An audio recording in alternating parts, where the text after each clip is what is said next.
It's great to see so many people here. I love a full house, and I love this time of year. It's always zany, juggling 10,000 balls at the same time, and I'm always like, oh, am I going to do the support provider orientation PowerPoint? And then it gets done, and you're here. And it's just really nice to know so many people after all this time and to see you. So it's always exciting. And we're going to, per the usual, get you out of here when we tell you that you're going to be out of here, and so it's going to be very directive. My part is what has changed from last year, and so you have slideshow handouts, so you can take notes on the PowerPoint handouts, and there are quite some changes. And if you didn't grab one, then Patrick can hand that to you in the front.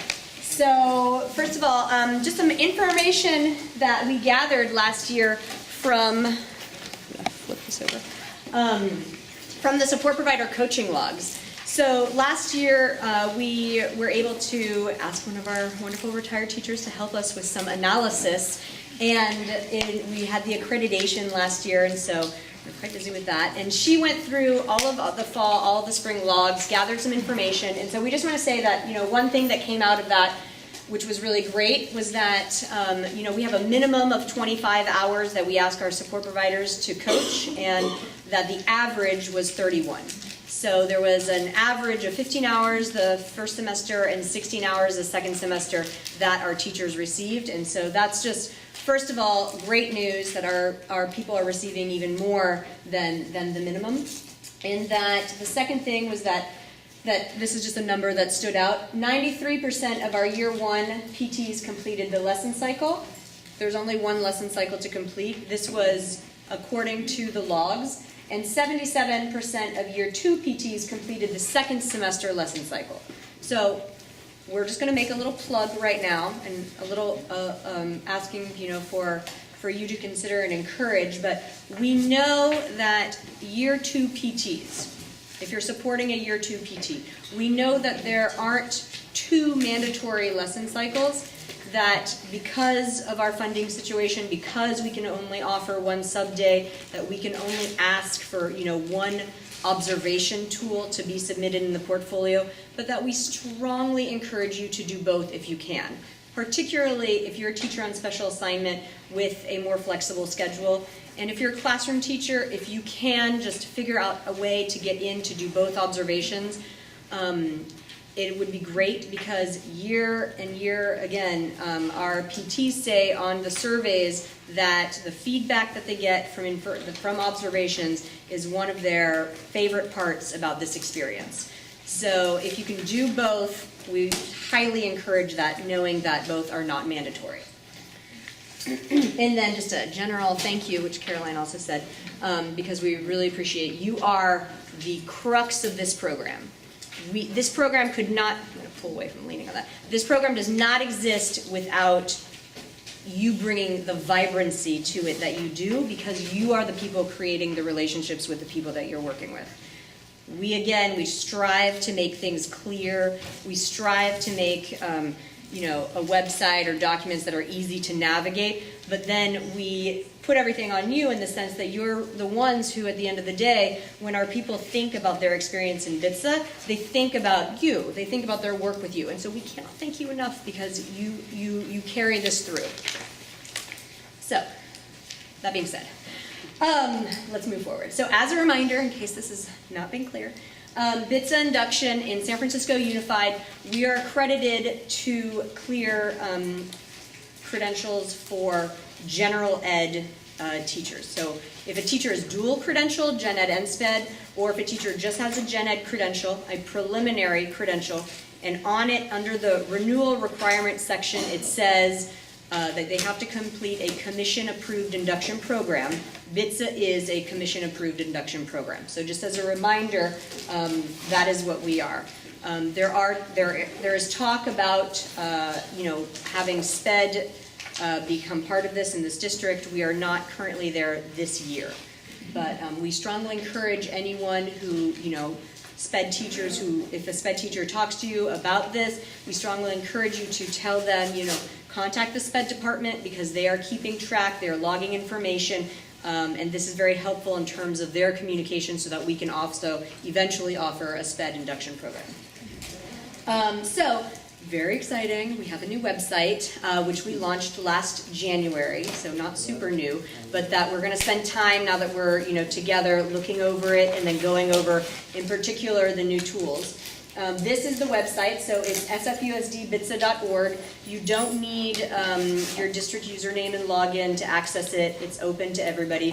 For the teachers, the only times that they will need their district username or login is for the discussion board. So we have some things on the discussion board, and since that's secure, they will need their district information for that. And as a reminder, if it's not part of your regular job duties, the stipend is still the same. It's still $9,000. We really wish we could go back. Really only $9,000, Kelly Taggart. Got a lot more money this year for 25 hours of coaching, and again, still one release day to share with your teacher. So because of sharing, if you're a TSA, then ideally you can give them the day. If you're a classroom teacher and you can arrange your schedule so that you don't need that day to observe them, please do so. If you need that day to observe them, then use it. And the sub-request form is on our website, and it must be submitted, this is same as usual, with at least 2 weeks notice. This is not us, this is the sub-office asking for processing. And no later than the 27th of March, so right before spring break. So keep that in mind now as you're planning with your teacher of doing any observations. Are they going to observe other teachers on site? Are they going to observe teachers off site? That's something else that teachers, they love. They love to be observed and to observe. So another reminder, early completion option. So right now, Caroline mentioned, we have 311 teachers that we've been in contact with regarding this year. Of that group, 170 of them are year twos. So they completed year one BITSA, whether it's in our district, whether it was in a previous district, they're automatically year twos. Then we have, or maybe we have 140. We have 140 year twos, and we have 170 year ones. So of the 170 year ones, I'm trying to message this in numerous ways to say, if you have at least 2 years of teaching experience where you are the teacher of record full-time for 2 years, and if your most recent evaluation was highly satisfactory or outstanding, then we encourage you to apply for early completion option. There's an application, and it is due October 1st, and then we notify them within a couple weeks, and then they end up skipping year one and moving into year two. So talk to them to see if they meet those requirements now, and if they're very confident, then it's just a series of documents that they have to provide to us. It's very straightforward, and in general, most people who submit applications, their applications are accepted. I would encourage you then also to look at the year two requirements with them from the beginning and to start working on that, knowing that we cannot confirm that they would be in year two until we receive their application, so that there is a little bit of an initial risk. Did you ever hand it? Yeah, I have a teacher from England. Does that still work? Yeah, so parochial schools, out-of-country schools, they just have to submit proof of where they were a teacher before. Good question. We want to honor their experience because BITSA was originally created to, induct our year one teachers. So someone who's coming to the table with several years experience already, we want to, move them forward into the group that's already focusing on English learners or special populations, not necessarily classroom management. Okay, so for our changes, so we're now going to spend the next several slides. They're all about sort of what's new. And the first thing is that we have this website, and on the website, the way that we uploaded everything, we uploaded it to, like the equivalent of the cloud, to a Google Drive. So that's just for you to be aware of that everything is going to be on a Google Drive. So you do not need a Google email to access the documents. And I can provide more information about that if you're having trouble. A couple people have notified me that because of their very old computers, they weren't able to access the documents. A couple of our teachers.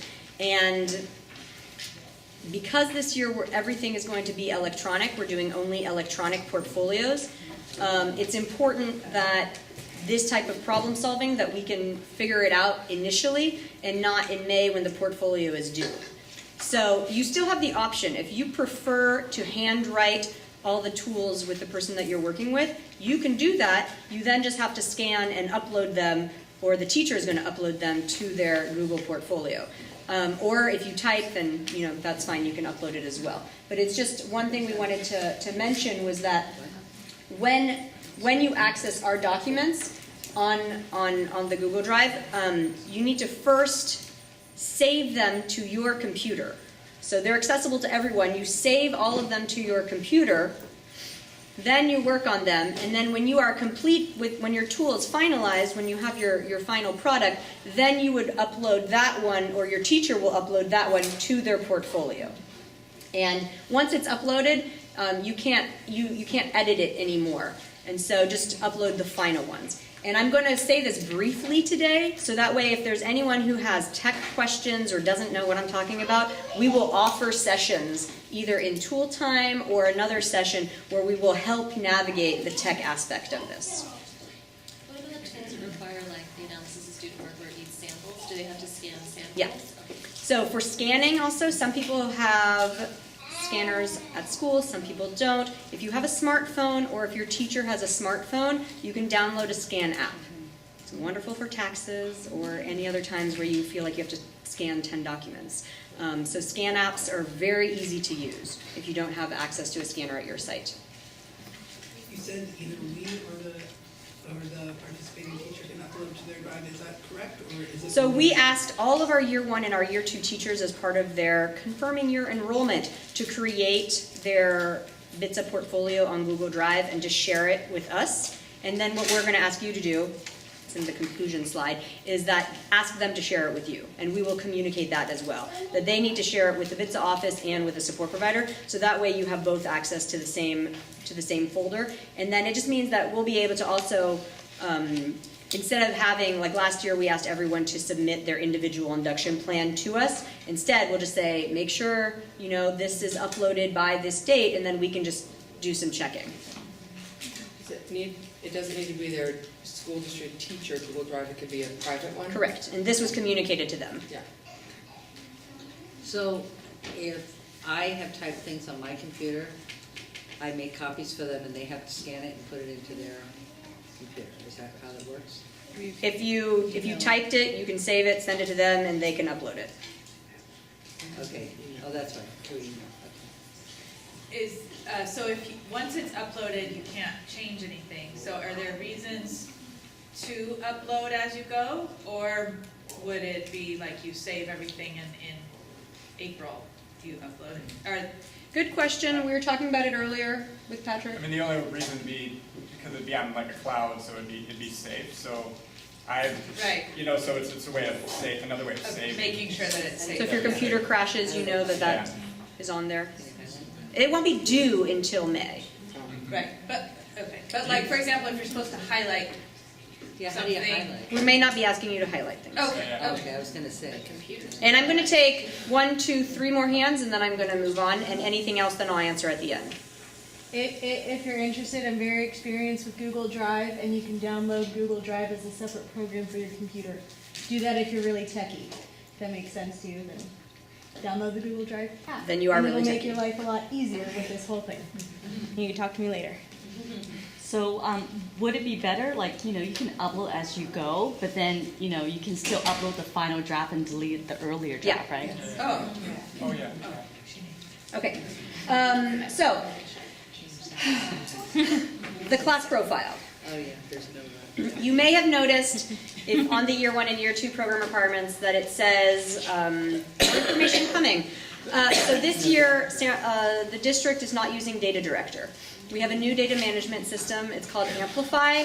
We have not accessed it yet. I don't know what it looks like. It doesn't have any I've been in communication with John Burke about this a lot. I can't give any directions about this just yet until I see it. So within the next couple of weeks, I'm either going to be telling you and our teachers to either just look at the use Amplify's information when completing the data analysis tool, and upload just a roster that just so we see either the secondary period that you're focusing on or the class of students if you're elementary. So I'm either going to say just upload a roster and use the information from Amplify, or I'm going to say print a report from Amplify and upload it to the portfolio. I don't know yet, but it's going to be one of those two things, and we'll try and make this as simple as we can. And within the next 2 weeks, since Amplify will be up and running, we'll tell you more about that. So we have some new tools. Year 1 and year 2, they're pretty similar. So the data analysis, we're going to look at that very specifically together because we changed the data analysis a bit. In year 1, the school profile, it's now part of the requirements. Last year, it was a little bit like an add-on, and then there was a lot of questions about that at the end. Why is it an add-on? Why isn't it a requirement? Great question. So it is part of it. We're going to look at that. And then this year, one change, the ASW before lesson cycle. So we're going to strongly encourage. Now, please remember, program requirements, the checklist, this is a guide. You do not have to do this in the order that it states. It has to be, uploaded and numbered in that order, but these are just ideas of how you could do it. We are suggesting that you do the analysis of student work before the lesson cycle, so that from the analysis of student work, you have something to focus on, which then in the lesson cycle, you're going to show how you're focusing on that, or how your teacher is focusing on that, in the lesson that they're doing. We're trying to just add a little bit more connectivity between the analysis of student work and the lesson cycle. But the tool itself has not changed. And then the lesson plan and observation tools have changed. And we spent a long time in May on this. And the reason is that for the past several years, whenever we're looking at the portfolios, there are always areas of strength and areas of weakness. One area of weakness that has been pretty consistent is that overall our teachers are not articulating, all of them, how they're differentiating. And in the past, we've said, use the SFUSD lesson plan template, use other ones we've given. And we took a step back and decided that maybe our lesson plan template wasn't clearly enough saying what does differentiation look like and providing opportunities for them to articulate it. So we redid it so that it is very clear that if you complete this template, you're going to be addressing all the different ways of differentiation. And then because of that, we linked the observation tool more. It's more aligned with it. And there's not a big difference between year 1 and year 2 for the lesson plan template, except that in year 2, it more specifically talks about English learners or special populations. So we're going to be looking at that today, right after this. And then the last thing are new semester guides. So what we thought what was missing was an explanation or a foundation for why does the program requirements checklist exist the way that it does. So for each semester, we created these narratives to explain, if you follow in the sequence that it is, sort of the thought process behind why the program requirements checklist is the way it is. So we're not going to read those right now, but they're already uploaded, and I will send them following today in our thank you for coming to support provider orientation email. I will send the narratives so that way you can look at the ones that you're going to be using this year, and hopefully it just clears up any questions that you may have as to the sequence of things. Okay, so the data analysis tool. I'm going to take us to the website, and then I'm going to open the data analysis tool. But this is what it looks like, and so it's a little bit blurry. But just very quickly, there are 2 sections. This is first just identifying the English learners, and the first section is separated also into who is an English learner, so with a definition, as well as who is a standard English learner. What is the definition there? And what are the percentage of English learners in the class? And then for special populations, again, a definition, who would be considered special populations, and then separating it out between SPED designated, gifted and talented designated, and then what is the percentage. And then the second part, and this is where I'm going to spend a little bit more time, the data analysis, we want our teachers to look at we want our teachers to recognize the needs of their students. So English learners have certain language needs. Special population students have a variety of needs. And we also want our teachers to think of specifically like the academic needs and where on the spectrum our students are going to fall based on an assessment. So in the past, we had our teachers look at the class profile printout from Data Director, and it included CST information from the previous year. So that was one way to sort students academically. Many teachers said that it wasn't a great source of academic information for them. And because of CSTs we didn't offer them last year, we were also wondering, well, what would be more authentic? And because of the Common Core is really stressing writing across the curriculum for all teachers, well, we've incorporated that into our program. So we're asking that our teachers choose, an assessment, a diagnostic, something in the beginning of the year. It could be, we say, reading or writing. And this is for all content teachers as well. And to first describe, what diagnostic they're using, and then to sort their students, and then to name how their students did. And on the third page, which I didn't print, there are reflection questions. So it's really so that teachers, by the end of this process with you, leave feeling like they have a good sense of the academic needs of this one class, as well as the language needs, as well as any other needs that come up if a student is special ed or GATE or under that umbrella. So can it be a teacher designed? It can be a teacher designed, it can be a formal, it can be an informal. It's something that's going to give them, maybe a preliminary gauge of how their class is doing, and then we encourage you, based on this, to just use that information to check in with them during the rest of the semester. Well, knowing that your students performed this way in the beginning, how are things progressing in the area of writing and science? What types of things are you incorporating in math to address this topic? So that's a pretty big difference. So they create an assessment. They create their own assessment. They can use an assessment that is already created. Right. They can use a site assessment. But they choose their own they assessment. Can use a district. They can, it can be formal. And they arbitrarily use a rubric and decide where they place those children. Yeah. And is there a place with it? That's the first thing that they do. That's the beginning thing, right? That's First year. This is for year 1 and year 2. Yeah, right. It's very similar. The first semester. The reflection questions are going to be different because in year 2 there are subgroups that they focus on specifically. Right. I don't understand the reading or writing circle one part. Oh, was it a reading or a writing assessment? But, okay, That they did. so if it's a math test. So we're saying the Common Core is stressing that across content areas there's a focus on writing. So we're saying a math teacher, So it's on instead math of doing a writing. math diagnostic, it would be writing in math. Okay. So, okay.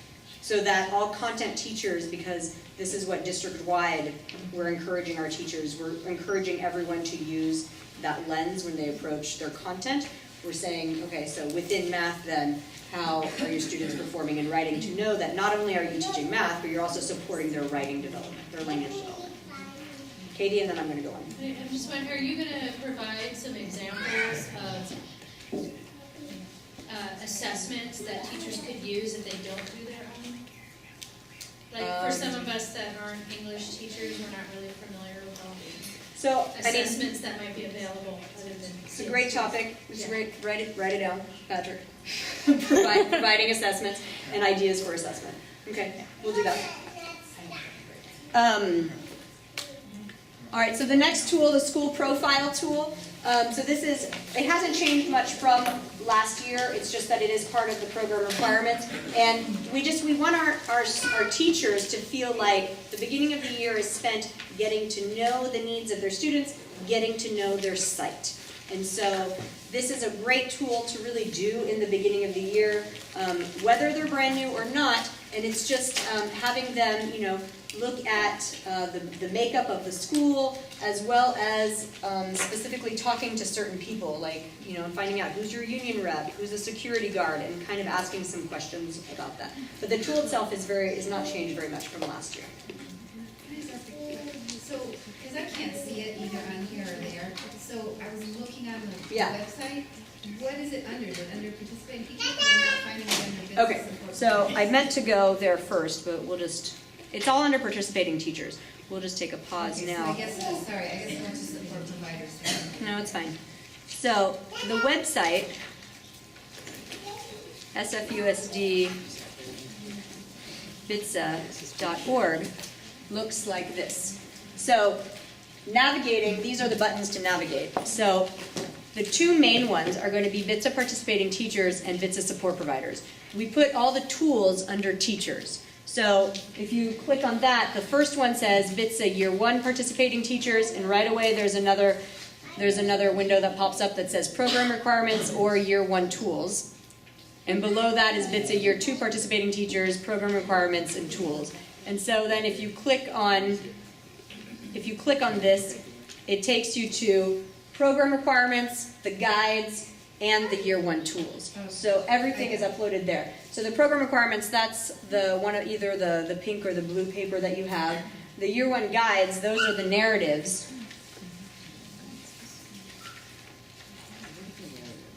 The narratives are the explanations of the sequence of the tools for the semester. But they need to do something with that? There's nothing to do with them, they're just an explanation. Okay, gotcha. So it says, you know, the theme for the first semester is classroom culture, and then it just goes in order of explaining how the link between tools, and then there's a timeline. This is suggested. We already had one of our support providers, experienced support providers, come up and say, my teacher, you know, my Year 2 teacher, she's already wanting to set goals. So do we need to go by this order? Absolutely not. You want to dive in to self-assessing and setting the individual induction plan within the next couple weeks, then please meet the teacher where the teacher is. And if not, you know, this exists as ideas.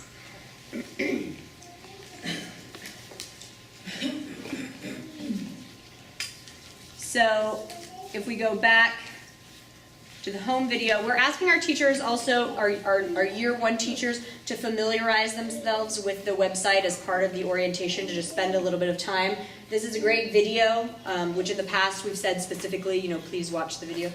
And we said that in the orientation email. It gives them more of a holistic view of what to expect from an induction program.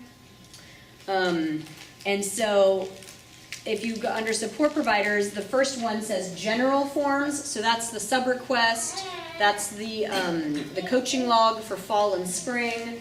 Underneath it we have coaching resources, University of the Pacific units, which we're still working on that one.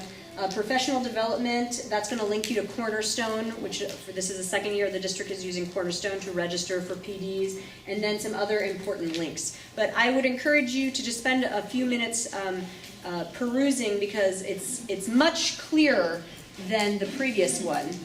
And if we look at the specific tools and Year 1 tools, I click there, then this button comes and it says, okay, so we click here, and then it takes us to the Google Drive, and then all of them are here and they're numbered.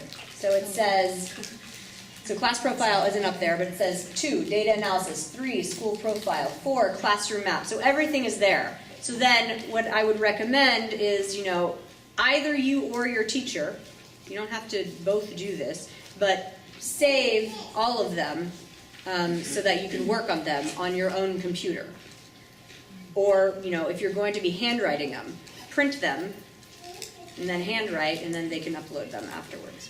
It needs to be a scan, not a photograph of the phone, right? You can do a photo too. Will it work? Okay. 'Cause I know you As can long attach as those it's documents. legible, as long as it's clear. Vanessa, can I just, how do you when you say you download them all? So any tech issue, we will address separately. We will hold separate tech sessions in our tool times, or you can contact us individually and we can set up a meeting to go over something. Okay, so the school profile. So the next one we wanted to look at, okay, so this is the lesson plan one. So the lesson plan, it's 3 pages. This is the first page. And this is for the year 1, the focus is differentiation. So the first section, this one, just asks the teachers to list the outcomes. So either in skills, the language objective, the purpose, and then we're asking teachers also to, link to the common or the content standards. So so either to whatever standards the teacher is going to be focusing on in the lesson. And then, the lesson assessment, what is going to be the informal or formal assessment. This is pretty straightforward. Homework materials. So that is not mind-blowing. Okay, the next one, we're asking them in the template to say, what is your IIP goal? Because sometimes we feel like the IIP goal is set, and then the IIP goal is over there, and life is happening over here. And we're like wanting to merge them.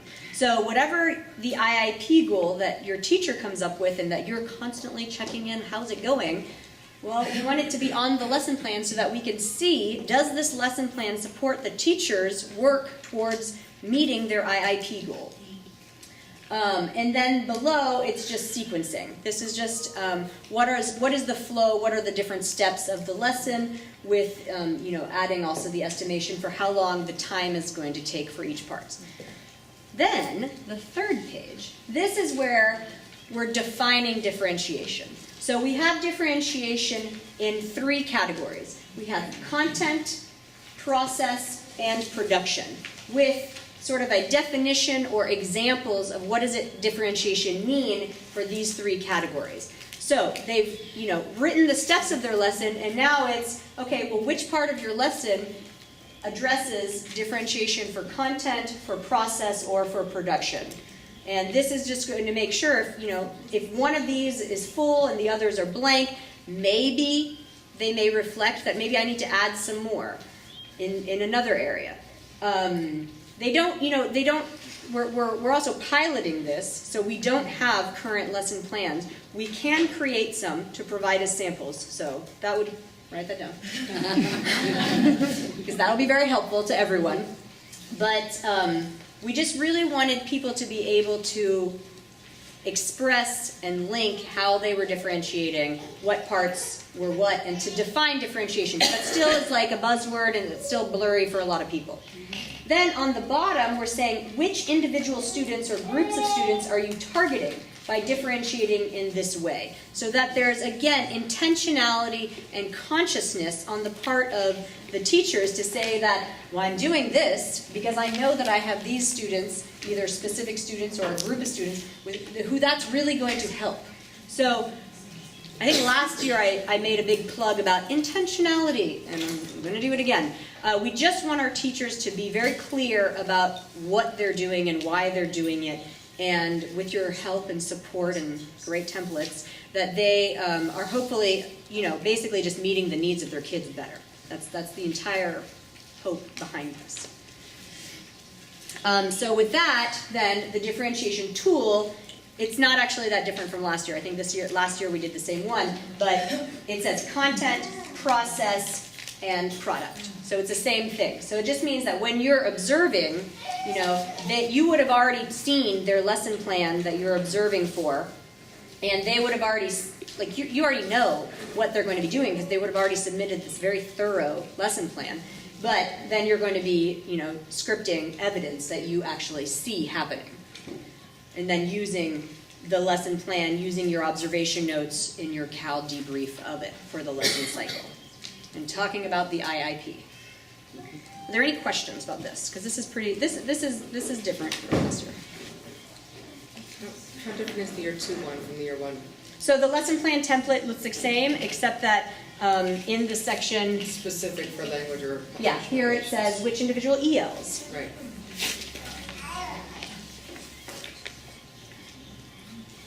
Okay, so those are the changes in terms of the tools that we're going to talk about for today. Other changes to the program, so I already mentioned this, but all portfolios are going to be submitted electronically.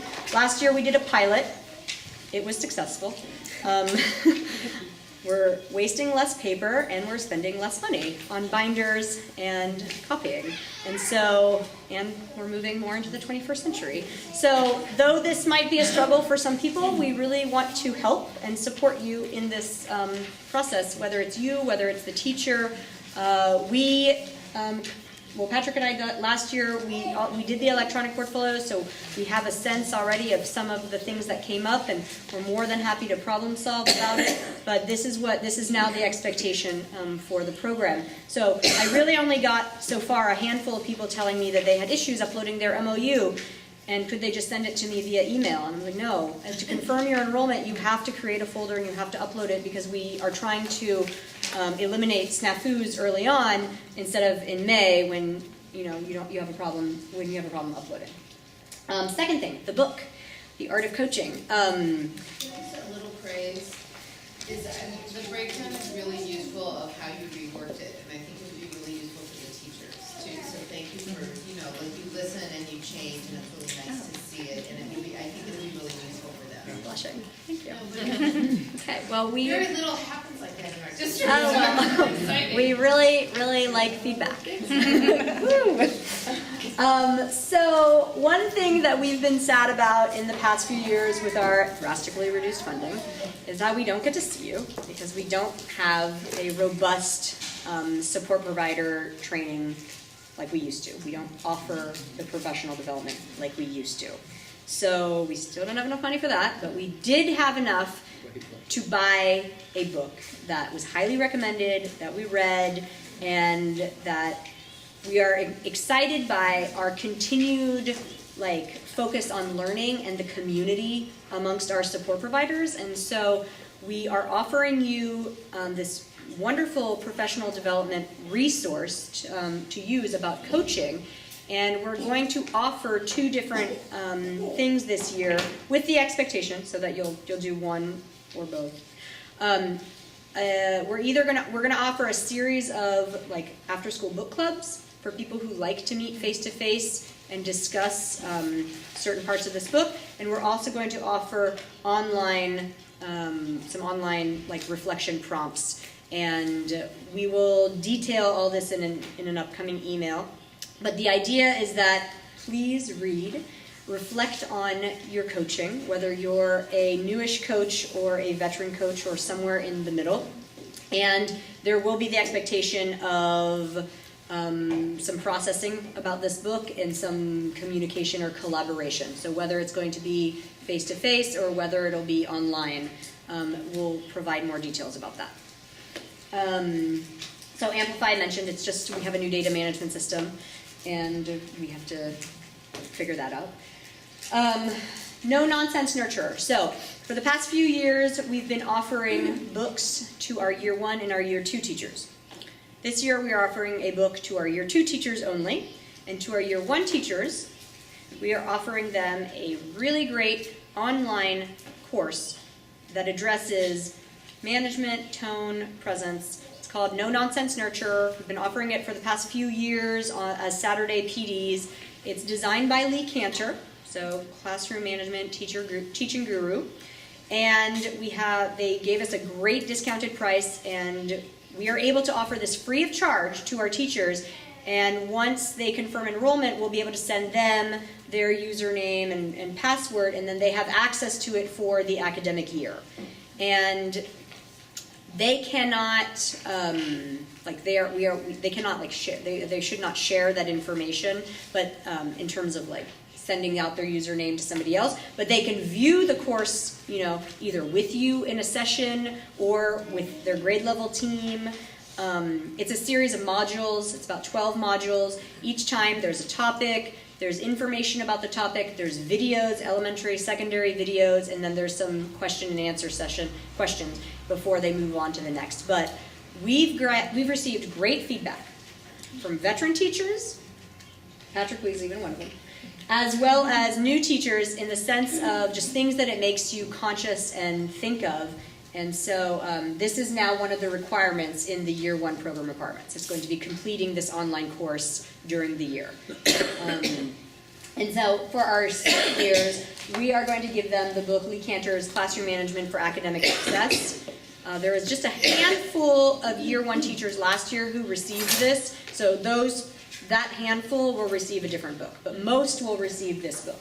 And then same as for the past 3 years, there's the expectation that they read and that they post online minimum of 5 times, and that they're going to upload their responses to the portfolio. And travel blanket.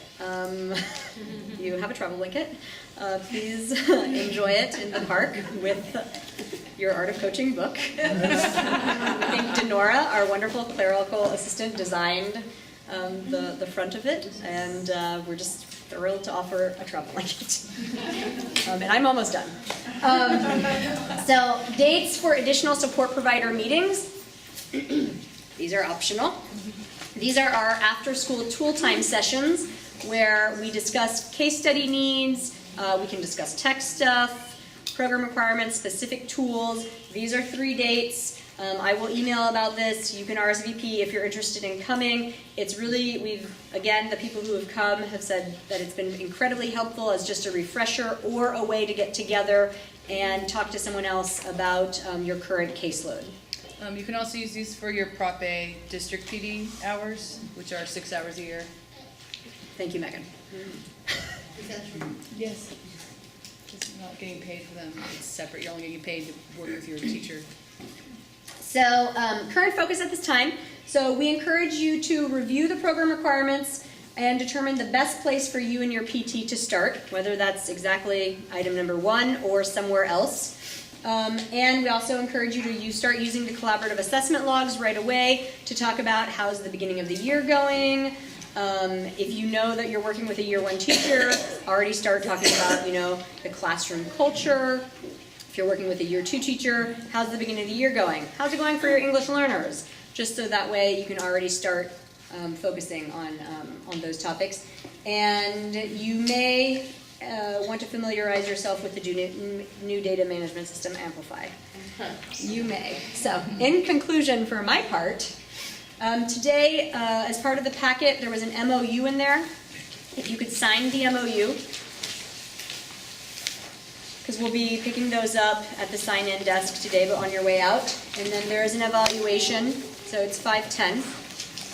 We've got one other part by Patrick, and then you can give us your full feedback on the evaluation. But we'll also be collecting that. If possible, please try to meet with your teacher, within the next 2 weeks. If you haven't already, if you haven't been matched yet, it's normal. We're working on that and hopefully finalizing that this week. And review the program requirements together. And ask your teacher to share their Google portfolio with you so that you have access to it as well. And this is very important. If you have any issues with meeting your PT, can't quite keep to a schedule, person keeps flaking, they're on leave, whatever. If you haven't met with them 3 times by November 1st, please contact us, because we can check in to see, is this going to be a recurring issue? Should they opt out this year? Are they getting enough site support? How can we support you? Whatever. But we just want to know as early as possible so that we can have a voice in that and see what we can do. And then just as a FYI, the 2 coaching logs, one is due in January, one is due in May. That can still be faxed, old school? Great question. Yes, those can still be faxed. Those can still be faxed.